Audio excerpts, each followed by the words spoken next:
कुछ दिन पहले एक दोस्त ने मुझसे पूछा, यार तुम्हारे उबले हुए अंडे इतने परफेक्ट कैसे बनते हैं? तो चलो, आज मैं तुम्हें बताता हूँ अंडा उबालने का सही तरीका। चाहे तुम्हें सॉफ्ट बॉइल्ड अंडा पसंद हो, मीडियम हो या फिर हार्ड बॉइल्ड, ये तरीका हर किस्म के अंडों के लिए काम करेगा। सबसे पहले एक बड़े पतीले में पानी भरो और उसको उबालने के लिए रख दो। जब पानी गर्म हो जाए तो आहिस्ता से अंडे इसमें डाल दो ताकि टूटे नहीं। अब वक्त देखो, अंडे को 6 से 12 मिनट तक उबालना है। ये तुम्हारी पसंद पर मुनहसिर है।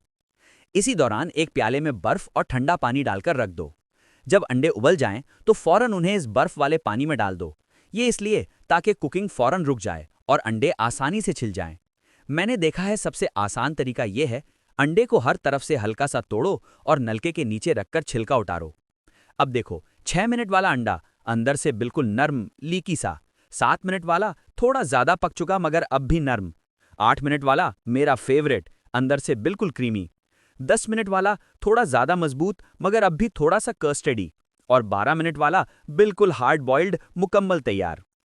अब चाहो तो सलाद में डालो, सैंडविच में, या ऐसे ही खा लो, बस मजा आ जाएगा। अंडा उबालना शायद छोटी बात लगे, लेकिन सच मानो, ये हुनर तुम्हें बहुत आगे ले जाएगा।